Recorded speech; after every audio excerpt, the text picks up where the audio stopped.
Hey guys, welcome back to Real Love Scenario. Real love scenario. Real Love Scenario. We're Welcome back with another episode. Well, first, we told you on our last episode we had some news for you guys. We do. We got some news. Rhonda, lay it on them. Oh, we are going to be hosting the tent at the AFRAM Festival for Charm TV. We are so excited, like over the moon excited. Really, if you really don't know excited. what the AFRAM Festival is, my gosh, I'm a Baltimorean. It is a festival that is held in Baltimore for as long as I can remember. I'm sure it's been around for like 30 or more years. They said 45. Like, that's what I'm saying, like all my life, as long as I can remember. I remember going to AFRAM as a teenager, as a young adult. It's just like a 2-day festival, music, food, live experiences, art.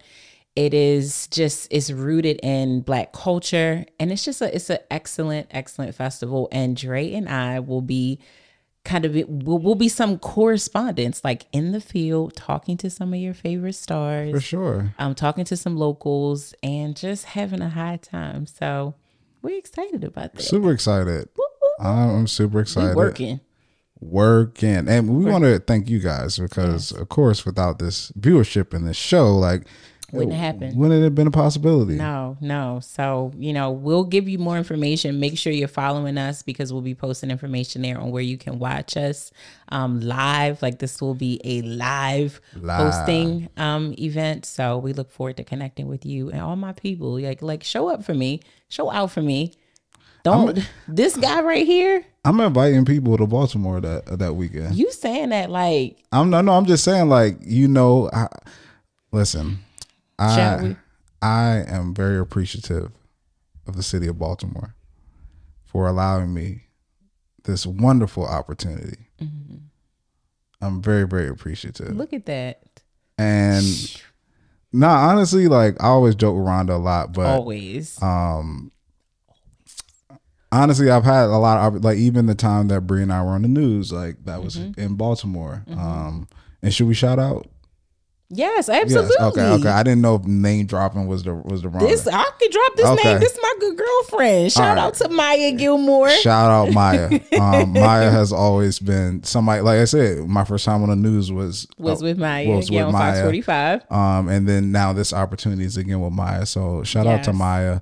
A lot of people talk about when they get in positions of power and positions to make decisions that they're going to do things to, help people, but she's actually, doing that. Yes. And I appreciate her for that. Yes, me too. I'm so proud of her. She knows this, but I want the world to know she worked super hard and she pursued, journalism and communications as a second career and has done so well. And like Dre said, is in a position to put people in position. And that's actually the thing that she loves to do the most. So we're very excited. We're very thankful. Excited. I can't wait to meet your folks. Yeah. I can't wait for you to meet my folks. I can't wait. You gonna hear a lot of 2 do's and shoes. 2 D's shoes. Earn.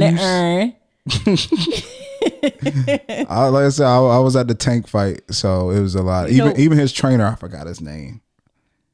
I just know he has the saying, we do what we do. We do what we do. That's right. So we can't wait. We're so excited. Thank y'all. And Maya, thank you again. Yeah, thank you so much. Make sure y'all tune in. Good foods, good eats. Good everything. And Rhonda, back to you. Back to me. We're practicing. You see, you like the with your little what do they call ears? They call them ears, right? Yeah, I think inner ears or something. Anywho, well, one thing I just want to add this before we get into the scenario. One thing I'm not fearful of, but I was at a gala which was really dope. Go to my page if you want to see it. It was Fight for Children. It was a great you look dapper. Thank you. Dapper. It was a really great event. It was really dope. But the hosts were like Chris Tucker and Jay Farrell, and they were amazing. Mm-hmm. But like, we knew kind of the insides that like one of the acts was like running a little late. Mm-hmm. So they basically had them stall up there. And have you ever seen like people like when they like, yo, we need Yep. We need like 3 minutes. Yes. And it's like, okay. Absolutely. I tell you all the time, I've seen a lot of crazy stuff in the years that I worked for BET, and the awards is always live. Yeah. And there's so little room for error. And yes, it's been times where wardrobe malfunctions have a performer still backstage when they're actually supposed to be out, and who's introducing them is like, and now here is so and so in one more second. Okay, they will be out. Hope you online. Tweet us here. Yes, they just start going into things to kill the time. So we will be practicing. This is the last time I mentioned this, but do you remember Bow Wow on the Grammys? Was it the Grammys? It was either the Grammys or the Oscars, but that was hilarious. It was not. It was probably not that. It was the Grammys, I think. Yeah. It was a while ago. Shade to Bow Wow. Shout out to Bow Wow. No, Bow Wow though. Bow Wow doesn't get a lot of respect that he should get. He does not. And I didn't want my statement to sound like I wasn't, because I was it was not the Oscars, but it's only because that's about film. Yeah, it wasn't. He was like a correspondent. He wasn't, but he was the one that was kicking off to the people starting the event, and he was like, "And the whatever Grammys is starting now." Okay, we dancing like he did that about he did that. I gotta show you the video. He did that like 4 times though. Starting now. Okay, it was. Yeah, see. I gotta show you. Why you say that? Now I'm gonna be even more scared. Scared about what? Hosting. Oh no. We're gonna be fine. We're gonna be fine. Ad Friend Festival, Juneteenth weekend. If you're not doing anything in Baltimore, come through. Yes. All the information will be on our page. We'll be there. You'll be there. All right. You ready to jump in? I am. Let's do it. Hi, I'm Dionne, and I'm going to keep it short and sweet. Okay. I would like advice on how to deal with my current partner's ex-wife's narcissistic personality disorder. Whew. He is 52. I'm 49. We're both divorced. My children are all adults, but he has a 12-year-old that his ex uses as leverage. He's a really great guy, and our relationship is going good except for that one part. Child, that's a big exception, but okay. She always has some trick up her sleeve to use the son against him. What should I do? Well, I will start by saying this. I love it that she knows and understands that it is a disorder, because narcissism is an actual personality disorder. So let me just read what NPD is, also known as narcissistic personality disorder. It is a disorder in which a person has an inflated sense of self-importance. Narcissistic personality disorder is found more commonly in men. In this situation, doesn't sound like it sounds like it's in a woman. The cause is unknown, but likely involves a combination of genetic and environmental factors. Symptoms include an excessive need for admiration, disregard for others' feelings, and an inability to handle any criticism, and last but not least, a sense of entitlement. So if you aren't familiar with what that is, to give you the human form, this was our past president. There you go. What a great reference, Dre. Thank you. Dre for president. Yes, that's a dead ass, very, very good example of a narcissist. I'm talking about Donald Trump for everybody who didn't know. Yes, for sure. That one. That is the... What was his number, 45? I think so. Yeah, that one, for sure. That's what that looks like. Glaring example. That's what that looks like in human form, probably with a little extra on it too. Yeah, like super stank. He might be like I'm sure it's a word, or it's levels to it. Like he's like one of the most egregious narcissists that we've probably ever seen. But in all seriousness, this is a disorder. It is not just a catchy phrase that we use a lot, because it is used a lot. And I do think narcissism as a personality disorder can be different from having narcissistic traits or narcissistic comments. But it sounds like this person truly has the disorder. And I feel bad for you, Dionne, and the child and your partner for being in a situation where this person has that disorder and you're trying to figure it out. So have you personally dealt with somebody who's a narcissist? Absolutely. I've dealt with more than one narcissist. In like a relationship or? Yes. Oh, okay. I've dealt with a narcissist. Man, I've been in a relationship with one narcissist. Okay. I have dated two for significant periods of time. And yeah, all of them were tragic. It sounds exhausting. It is. Hey, I wouldn't wish it on anybody. It is not, and it can be so. It can be so traumatic if you don't recognize that that's what it is, and you don't have the tools to manage it. It is very exhausting, and it's not curable. I do want to say that when someone has NPD, it's just manageable, and a big part of it is them knowing that they have it, so that they can manage it. Most narcissists don't think they're narcissistic. They don't think they have a disorder. They call it confidence. They call it charm. Those are other words that are used for narcissism. Arrogance, but it's to the highest level, and it's often used as a tool of manipulation and abuse. Narcissistic people are abusers for sure. Like, they use their words. They use those words to manipulate your mind. That can either get you to just give them what they want from an emotional standpoint, but also sometimes from a financial standpoint. Like, narcissists are often classically known as people who manipulate you to get physical gain, money, access, all types of stuff. So in this case, she's using the child. Yes. As a tool. As a tool. Yes. I'm asking a lot because you seem like you dealt with narcissistic people. I was going to ask you the same thing. Like, have you ever dated or dealt with someone, or even just have a friend or family member that's a narcissist? Do you think there's a spectrum? Yes. So there's, like we said, the Donald Trumps of the world. But like, is it that all these people are narcissists, or people have narcissistic qualities, do you think? Like, what do you think? Because I feel like there are people that I've interacted with who have a certain level of entitlement or very high view of themselves. Even have friends like that. But to say that it impacts any major part of their life outside of, like, I don't know, certain interactions, social interactions, I wouldn't say it's like a huge thing. So I'm just wondering, like, you know, do you have people in your life that are on that spectrum, and like how to deal with that? I know you said you had a relationship with those type of people. Like, what would you, for Dionne, what would be your like advice? Like, because I feel like it's one of those things to where it kind of works against you when you're trying to help somebody, because it's like, because of what the disorder actually is, it's like hard for them to admit that they have it. That they have it. Yes. Yeah, it is not. And I want to just start super clearly by saying that because this is a personality disorder in this person, she's very specifically saying that she has it. We are not medical professionals. This is something that is really, truly best understood by medical professionals, people who study this from a psychological standpoint.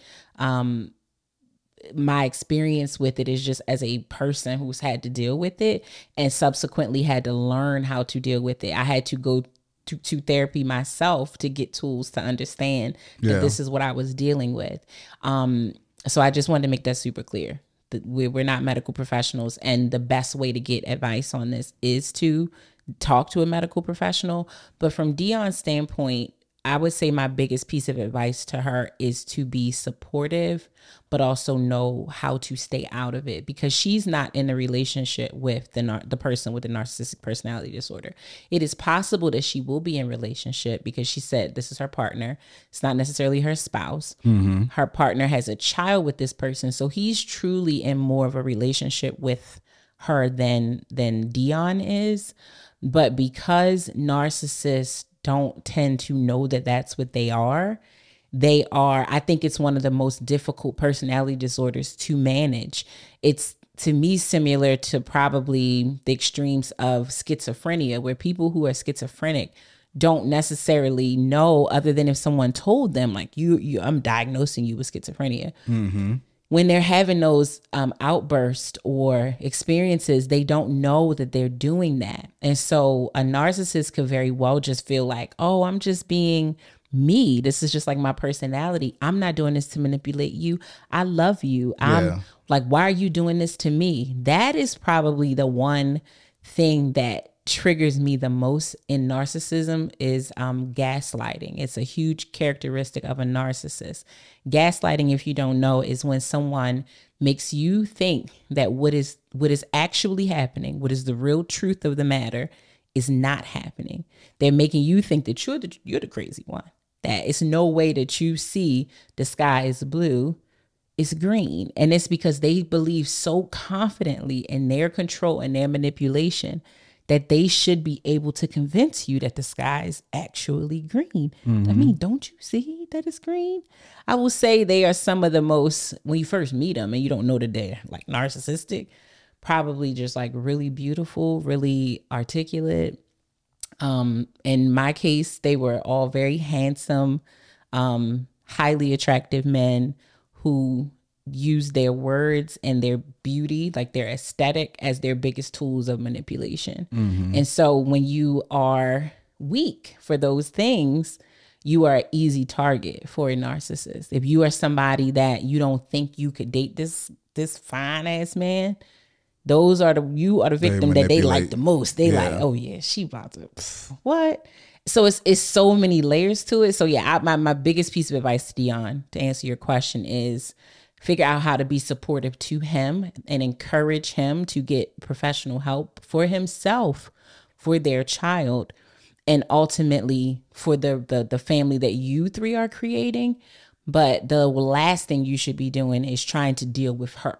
Like that's only going to exacerbate the problem. So question when it comes to your experience dealing with narcissists, because it is a disorder and you kind of know what the symptoms are, or, you know, what the personality trait of that person is, and I don't know if you ever tried this, but this is more of a devil's advocate type of thing. What is the cons, I guess, of just leaning into that? Like just kind of giving them what they want, in the sense of giving them that attention just because you know like that it will just calm them down or lead them out of your hair if you give them what they're kind of asking for, to a certain extent, without necessarily jeopardizing your own morals or values or anything like that. Because that's what I was looking up. There's a book that I had and I read a long time ago called Thank You for Arguing. And pretty much the concept of the book is about what arguments actually are, and do you want to win the argument or be right? And if you want the person to do what you want them to do, which is necessarily winning the argument, it doesn't necessarily come in the form of you looking triumphant in the argument. Yeah. You know what I mean? That's good. If I just want you to take our son to school, like on Saturday, because I got something going on, that may not look at me being like, I did this all these days and you did it. Like, it may not look like you coming out like, I just told her what was up, I convinced her. It may be something to where it's just like you took something on the chin, that person thought they won, but in actuality they're doing the thing that you ultimately wanted them to do. Yeah. So I just wonder, like, when it comes to somebody who's like that and you're having so much trouble dealing with the person, what does it look like to just lean in a little bit to kind of stroking their ego in a sense, so that they feel like things are operating in a way? Because I feel like that's what a lot of people had to do with Trump in a sense. Yeah, is that you kind of had to stroke his ego a little bit, and they would do that in public, but in the background they were just kind of like doing the things that they want to do or doing their own things, or they could get things from him if they knew that they stroked his ego a little bit, like, you know what I'm saying? So it's like, what does that look like, kind of leaning in? Because it seems like the more friction or the more you try to go at that person, the more resistance that you actually get. Yeah, I actually think the difference here with the narcissist, though, is that feeding into them, even in the slightest way, is like, it's giving them even more power. Even if you know that it's, you know, in your mind, you feel like it's not affecting you. It's not affecting me. It's they, you know, like, haha, I'm getting over on them. They thinking I'm giving in to them when I'm really getting my way. I think it's dangerous because that's what they get off on. It's like feeling like they won. It's feeling like they've conquered, and they would never necessarily make you think that that's what they feel, but that is really at the core. Like, they enjoy and get off on feeling domination over situations, mental situations, like having that power. So I think I understand your point. Like, yes, in some situations, especially when you're co-parenting with a person like this, like, it's like you really do sometimes just have to probably take the L if it's not going to be that damaging to you or the child in the situation. But I think the best way to deal with a narcissist is to actually not deal with them. Like, that's the best way. Like, not feeding them is the best way to, like, starving them of the attention, the control, the manipulation that they're trying to inflict upon you. That's the best way. So when you say the best, right? Mm-hmm. What is that outcome? Because they feed off of that attention. And if you don't give them that, won't it tend to just go to a more extreme till they get the attention? I mean, it could in their own lives, though. They can't do it to you. Once you shut it down and you know that that's what's happening, they'll pick a new victim. Because a narcissist is just, they are who they are. If they're not managing it, they don't know that they have this disorder, and they're not taking meds or going to therapy, doing anything to combat the disorder, they will just go from victim to victim. They'll just find somebody else. So it won't be you, but yes, they'll go and, okay, I can't play this game with her no more, or to him no more. So I'll find another person to do it to. So can that work with the different methods then? Because maybe that's the advice for Dionne's partner, is that if they're using a certain method and then that method is no longer working, then they choose a different method. So maybe it might be him at a certain point, like if she's saying you can't see your son or something like that because of X, Y, and Z, maybe at some point him just being like, okay. Yeah. You know what I'm saying? Just for her to be like, okay, this method isn't working anymore. Right. Yeah. So you think that could work in the method and not just like the person? I think and I assume that he's a good dad, right? Yeah. So that idea of you can't see your son and him being like, okay, is like unacceptable. You may do that in a moment.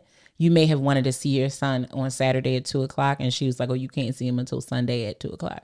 You might in that moment be like, okay, cool. Like, I ain't going to make a big deal out of it. I ain't going to give you the power thinking that you won. But what if that becomes, you can't see them Saturday, Sunday, Monday, 2 weeks, 3 weeks, 6 months. You can't let that live like that. You can disengage from letting them know how much this frustrates you, how much this irritates you. But there are obviously legal resources for you to get your child, for you to see your child. You may not want to have to go that route, but if this person is just going out of their way to make your life difficult because of their own narcissistic needs, then yeah, you're going to have to do that. But again, the worst thing to do is to engage with them, because while you're all worked up and like, why are you doing this to me? Why are you hurting me? Why are you taking, they just like, yes, like, I'm winning. Like, this is exactly what I want you to get out I want you to be out of your head about it. I want you to be losing sleep over it. I want you to be frustrated about it. Again, that's just something that they get off on. So it's just like, it's okay still, but let me just get a lawyer and go the legal route. And then I really don't have to interact with you. We can make a common drop-off pickup location. We don't have to be at each other's homes. The child is 12, so 9 times out of 10, the child already has their own device. Yeah. So it's like the more you can cut them off, the better. The less you engage with them, the better. That's it. It is really, though, having to know what to look out for and to know when you're dealing with a narcissist or someone who has narcissistic personality disorder. I mean, there are lots of character traits or things that you should probably pay attention to when you first meet them to see if that's what it is. But I think this is so far gone now, because now the new partner knows that this person has a disorder. He knew, which is probably why the relationship didn't work out. It's unfortunate that it's a child in between it. And so it's just going to make it harder. But no, it's just that disorder is so, I think it says it's more common in men, but I just think it's so many people have it and they just don't even realize when it's at its infancy to treat it then. So then it just grows and grows and grows and grows. And it becomes, to me, one of the hardest things to come out of. Dealing with more than one has been one of the most difficult things I've had to deal with, because it made me feel less than. The gaslighting, before I even knew what gaslighting was, had me literally questioning. I'll give you an example. One of the guys, he We had dated when we were children, or like teenagers. And then we met again, you know, reconnected later in life. And in that, between that time, I had been in other relationships, had trust issues that came up in those relationships. I was cheated on. I've talked about on a previous episode, my trust issues are most prominently rooted in my relationship with my dad. Mm-hmm. He knew all of these things. And so used that. Like, he would be doing things, cheating, you know, sneaking behind my back, doing all types of stuff. And I'm questioning him, like, where are you at? You keep saying you're doing this, you're doing that, but you're not. Like, I went there, or I saw, or whatever. And he's like, what are you doing? Like, I said that I was here, and why don't you believe me? Is it because of your trust issues? And I'm just like, is it? Is it because of my trust? Like, dead ass. I really like got on an emergency call with my therapist. Like, hey, I feel like my trust issues are like I'm projecting and I'm putting them on him, and I just really don't want this relationship to work out. I mean, I want it to work out. So like, please tell me. And of course, your therapist can only advise you based on what you're giving them what information. Sure. So she gives me all these tools to make sure that I'm not projecting. When whole time, this mofo was someone who should not be trusted. Yeah. But yes, he was using that and completely manipulating it. And I think he said, like, you know what? I don't want us to go to sleep like this. Like, we lived 45 minutes from each other. I'm coming to your house now. I'm coming in now. In my head, I'm like, damn, he really want to fix it. Whole time. Y'all know what he was coming there to do? Give me the dick so that I can be thrown off. Like, so I could just be like, never mind. It's okay. I'm sorry. I do trust you. So yes, it's so sad. Like, I'm laughing right now because, you know, I'm through it and I'm past it. But that is exactly what I'm talking about. Like, they will use any little thing to exalt you, but also tear you apart with that exact same thing. Like, oh, you have trust issues? Baby, you can trust me. And then you believe in them. Like, damn, he know I got trust issues. I can trust him. And then as soon as you start to turn on them or question them, it's like, damn, you don't trust me. Like, I ain't no one of them. What's wrong with you? Why you got trust issues? I ain't your daddy. Maybe you should have worked that out with your daddy. Then they attack you for the same thing that you were vulnerable enough to share with them. So it is a dangerous person. It's a dangerous disorder to have and have to manage a person or deal with a person with it. Got you. Yeah, it's awful. Well, I think that in speaking of this conversation, I feel like a lot of advice in the conversation that we've had has been a lot to, you know, speak to narcissism and somewhat help Dionne help her partner work through these things. But in reference to Dionne and this position that you're in, I feel like a lot of people, when it comes to relationships or just things in general, they always look at external factors in determining their own internal feelings or problems. And the thing is that a lot of what happens in your life is all about you. Like, you think it's about the external, but it's really about you. Yeah. Like, if you're somebody, like, there are people in this world who are okay with somebody cheating on them. You know what I'm saying? So you may be mad. You may say that somebody that you're with won't work because they cheat, but it's not them. It's you. Right. You're the one who doesn't like cheating. There's somebody out there who could like it. Yes. There's somebody out there who could be okay with somebody throwing all their stuff on the floor. Like, you don't like it. I'm making a point that's all about you, what you internally like, what you internally feel. And in this situation, the only person that you can really control in this situation, and in every situation, not this situation, every situation, the only person that you can always control is yourself. That's right. That's it. Like, you can't control anybody else. So you first have to figure out, how do I deal with this? Do I want to deal with this? Is this such a problem in the relationship that I can't move forward with this? Like, you have to determine how you're going to do it, because you can't control the woman. You can't control your partner. You have to figure out, like, what am I going to do? What am I going to do? And education is one of the best tools, like learning about the disorder yourself, so that you don't get sucked into it, because you could be somewhere really just minding your business and taking the advice that you just gave, which is you can only control yourself. So just focus on controlling yourself. But a narcissist, especially in this dynamic, will try to, infiltrate every piece of the person that they're actually trying to control. So narcissists will sometimes make a relationship with your friends, with your family members. They will have your own mama telling you that you crazy for not trusting that sweet good boy that's just trying to be there for you. So Dionne, just don't be fooled by that. Don't get duped. Don't get sucked in. And the best way, again, is to read, educate yourself, but do your very best to not engage and control you. Know that when you have to know the sign so that when it's coming, you don't fall for it. And you don't also take it out on your partner. It's not his fault that his ex has this disorder. It's not but it's a child in the situation. And so he has to engage with her at some point to some degree until that child is an adult and she can just kind of go away in a sense. But you are 100% correct. You can only control you. And that's sometimes where people who are in relationship with narcissists go wrong, is because they try to change them. They try to convince them that, like, I deserve your love, or why are you treating me like this, or why are you manipulating me? And again, that's what feeds them. That's what makes it grow and grow and grow. And before you know it, you're down a rabbit hole of being controlled and manipulated. And now you don't even know how to get out of it.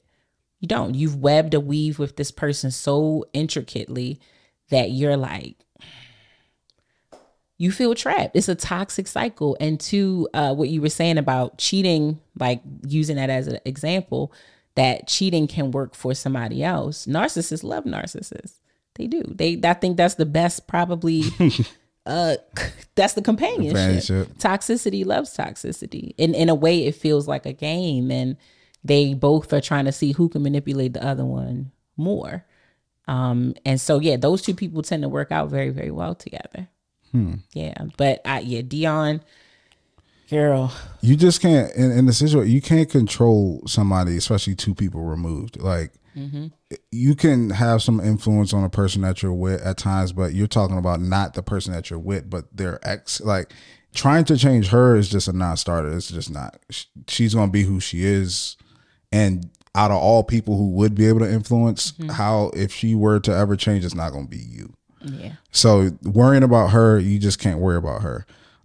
You worry about yourself first. And if there's different things that you want to advise to the person that you're with, if they come to you and say like, hey, I'm dealing with this. Hey, I'm dealing with this. You can advise. But I think, like I said, it just starts with, and it's easier said than done. I understand that. It's not like an easy task to just control your own situation and yourself and but like Rhonda said, it takes educating yourself.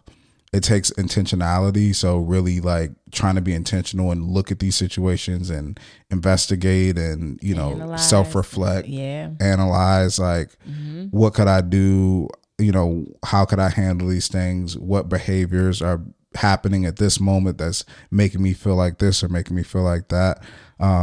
There's a lot of different things and tools that you can have to kind of self-reflect and look at your own situation and say, what could I do in this situation to help things be better or help me to be better? But I think that's the underlying thing for me, is that it just has to start with you. With the only person that you can control in this situation. Yeah.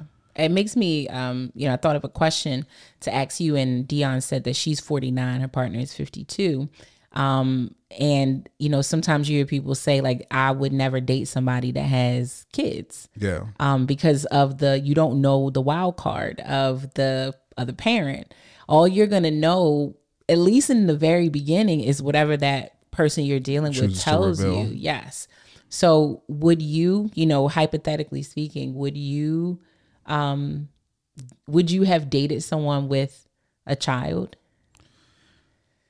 Oh man, that's and even in her situation, she said her kids are adults. Yes. But you dated a man who had a preteen. Yes. And I don't know how long they've been together, but you dated a man who had a child under 18. So with you having no kids, would you have been open to dating someone with a child? I'm trying to think of what my mindset was in that moment, like when I was dating. I don't think I was opposed to it. I think that to me, it was all about the person, right? And I think that I wasn't opposed to it because that was me. I was the child, right? In a relationship like that. You know what I mean? So it's like and the relationship turned out great. So my mom's still married to my stepdad. Like my stepdad's great. So it's not even like I have a negative view towards it. So I don't think it was ever a thing that I was against. I ideally didn't want to have to deal with that because I mean, I think everybody pretty much wants to have their own children. And I mean, whether you're adopting or anything like that, but with the person that they're with, like you would ideally want that situation for yourself. So that's always what I would have liked, but I don't think I would have been against dating somebody who's had children. I think that it's just all about, number one, how they interact with their kids. Their relationship with their kids is important. Yeah. And I don't know. I think it's very, very difficult to be disrespectful or to have issue with somebody who constantly or who never has issue with you or never disrespects you. Even in the beginning, if you're like that, after a while, it's just going to be like, you know what I'm saying? Like it would be exhausting to continually be disrespectful or act like you have an issue with somebody who you don't have an issue with. Yeah. And I'm speaking of that in that context of like, if I were dealing with somebody's baby daddy or something like that, it's like, you could not like me in the beginning, but I'm going to remain respectful. If there's anything happening, I might call, be like, yo, is it okay? You know, it's very hard if you continue to act that way for somebody to continually just like dislike you, I think. It happens though. Oh, it happens. Really? Oh, for sure. Because when you made this point earlier and it applies here, like you told Dionne, she can only control her. A lot of what you have going on is with you. You be checking yourself. That's no different. Someone can absolutely hate you, and you could be the nicest person to them, never disrespectful to them, but that's because in reality they hate themselves. They got some stuff going on inside of them that has absolutely nothing to do with you. Yeah. It's all about them. You are my ex's new person. That's all it took for me to hate you. I don't care how nice you are. I don't care if my child likes you. I don't care that you seem to be a good person. I don't care. But I don't know. Is that fair to, when we're talking about the kids thing, to not be with somebody, not based off of them, but because of the people that's attached to them? Whether that be family, a parent, a brother, a sister, not just a baby mother or father, it's just anybody who's kids. Attached to them, that they're fine, they're cool, you love your time with them, but the people attached to them for whatever reason have some type of issue or have some type of quality that does impact your relationship at times. I would think that it wouldn't be a constant impact, but does impact your relationship. And it just, I don't know, I think about like, is that fair to penalize that person based off of that? I think it's a case-by-case situation, because just off of that, no, it's not necessarily fair to penalize them for the person in their lives that makes this difficult. And in reality, you're not penalizing them. What you're saying is, I'm establishing a boundary, and this person who just so happens to be connected to you because they're your child or the parent of your child or your mom or whomever to you, I'm not punishing you, but I am choosing me. Yeah. I am saying that this has now become too much. I feel abused. I feel attacked. I feel, I just feel, I don't feel good about this. Like that person is having such a significant impact on me that I can no longer be in relationship with you, because that's the only reason that they're doing this. If I was not here with you, they would not be doing this to me. So really, if you want to look at who's not, obviously the person who you were in a situation with is the person who loses the most, but you can't take that on as your responsibility. It's a very unfortunate situation, but yeah, you're not treating them unfairly. You're just choosing yourself, because if you stay in those types of situations just because you really want to make it work with them because they're a really good person, but they nor you nor anyone else, including the person themselves, no one can control this. Mm-hmm. How long am I supposed to really deal with this? If it's low impact, like you just know every Christmas you're gonna go to his mom's house and she hates you, then you deal with that for them 4 or 5 hours. But y'all live 3 countries away, you never really see her or talk to her. You could probably stomach that one time a year, whatever, but constantly having to deal with pop-ups, craziness, wild phone calls, you showing up at my job, you sending me emails. I love you, but did you come with too much, love? Yeah. You come with too much. Well, I have a question for you then. Mm-hmm. Welcome to Real Love Scenario with our guest, Rhonda. I'm interviewing her today, basically.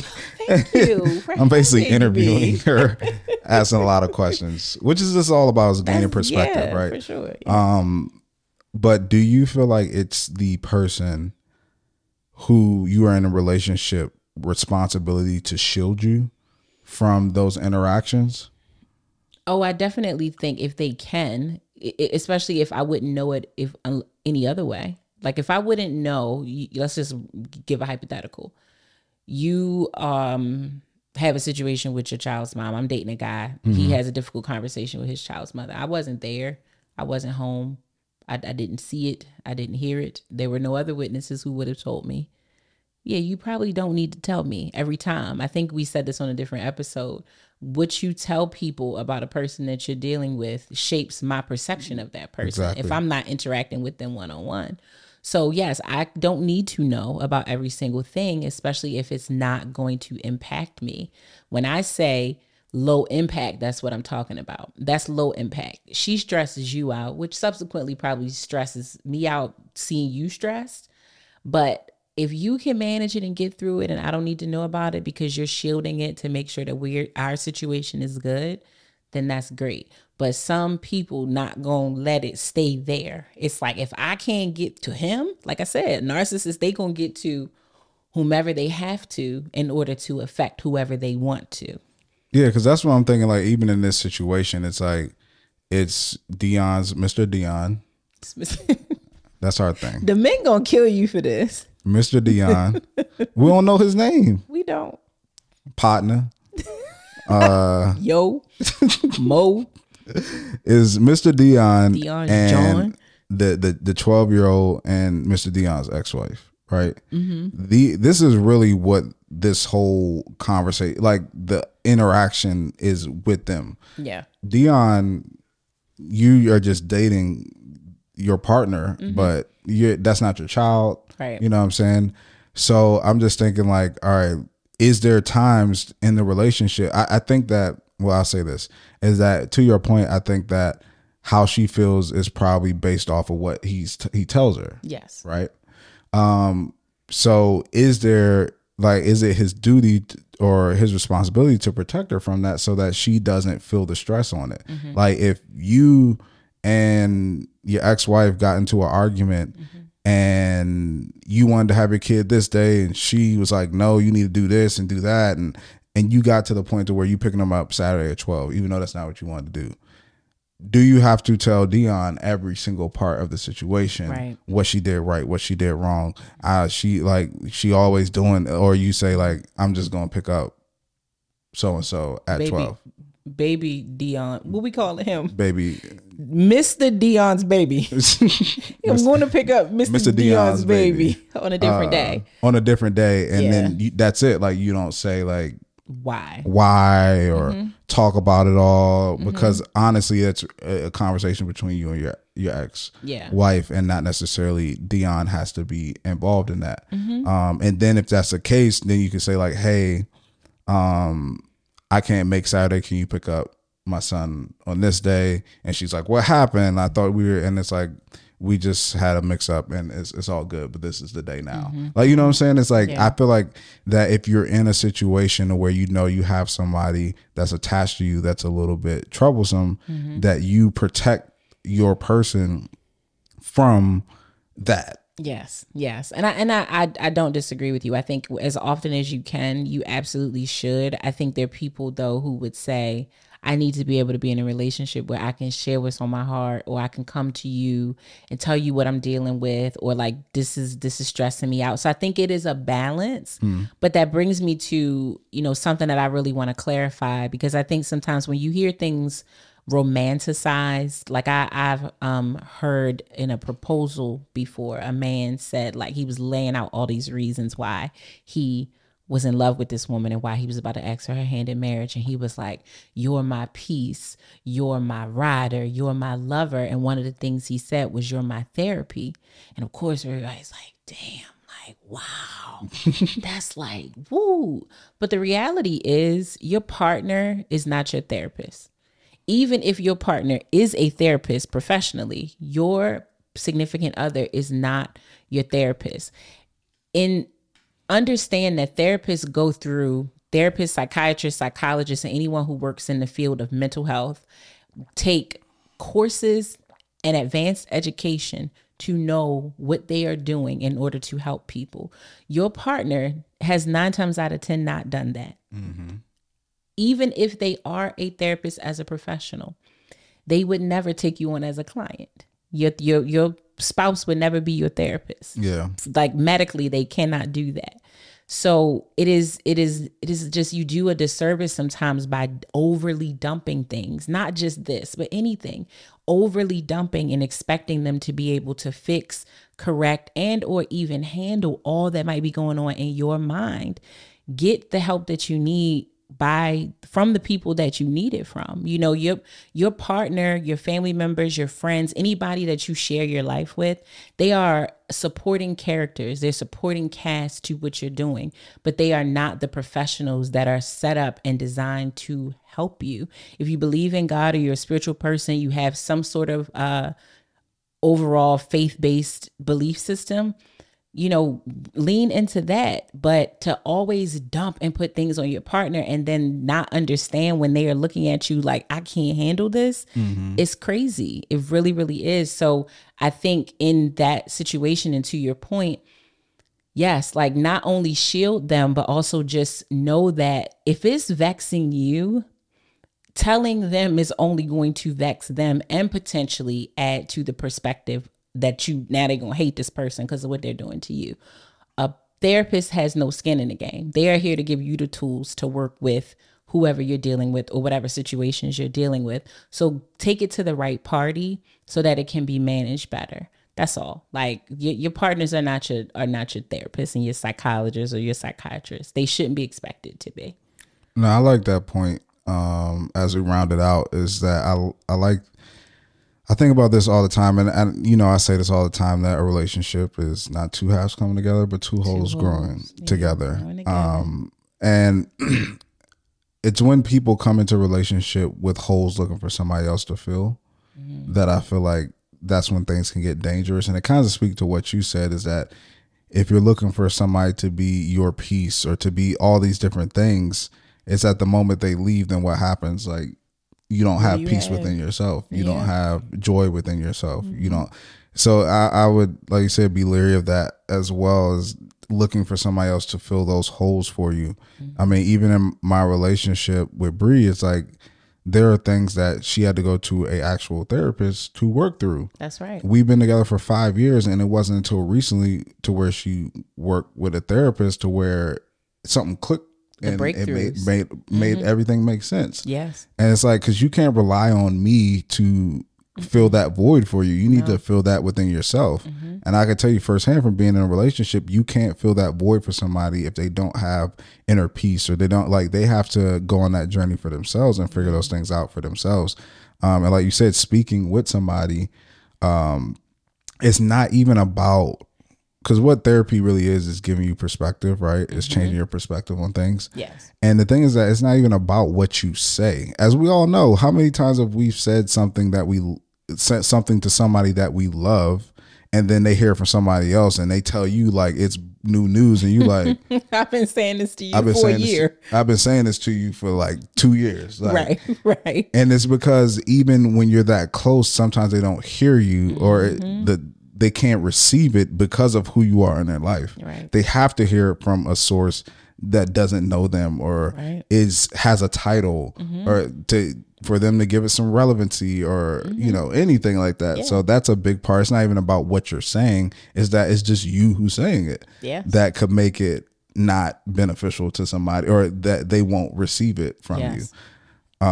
So yeah, that's important, that go seek help, and what you're doing, and try to, because that's the biggest thing, right? As we round this out again, you're talking about a personality disorder, any type of disorders or anything, like, people just gotta seek help. Like, we're not equipped to diagnose really and get into all the, like, there are people who went to school, who study these things, and who help people work through these things. They know chemically, they can better explain to you, like literally chemically, how some of these things are happening, or giving you the what we think is the cause is often the symptom. A professional can tell you that, though, because you like I said on you, like, oh, they're just mean.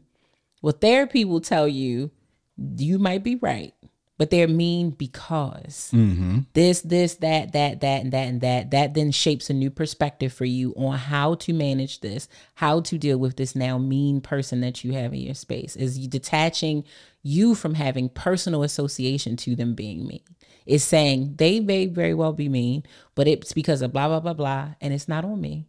That's their thing. It's not my thing. So let me stop internalizing it. So that's really what help will do. It will teach you all of the back end and the backstory of what and who you're dealing with. And lastly, I think that therapists can help. I think I'll say this: any expert, if you talk to an expert about something, they can help normalize a situation for you that makes you feel more comfortable. Yes. Like, I've talked to my cousin's an accountant. I've told him a situation where I'm like freaking out about, and he's like, oh, that's normal. Yeah. And it's like, oh, after 15 years, like, this happens all the time. You think that it's, no, you're fine. Yeah, you'll be good. It's okay. Even with a therapist, it's like you talking to your friend and you're talking about the situation, and this is probably, they're telling you what they feel like your should happen. Is like, that is wild. You need to to where a therapist is like, I've been doing this for 15 years, 20 years. Like, your situation is not unique. Not that your situation isn't important or anything, but like, I've seen this a good jillion times. I understand this exact situation. I understand what to do. I understand like, so they can make you even feel better about like, okay, like, your situation is not something that's super duper unique in that it's like, how are we going to solve this? It's like, no, I've seen this. I've seen this a lot of times. Like, you'll be fine. We're going to do this. We're going to do this. I want you to try this. I want you to try that. So that's what dealing with experts and stuff helps you too, because they've seen this all the time, and they understand it, and they get it, and they seen it go left here. If you do this, they can tell you, like, don't do that. I listen. Telling you now. I know people who've done that, and that's not the way to do it. So it's like, go seek help when it comes to these personality disorders or people. Let me not even frame that. Go see help in general. Period. No matter what you got going on in your life, everybody has some type of trauma, some type of things that they experience that program their mind to be a certain way. And it's just, you work on your physical body all the time. You need to always continue to exercise your mind.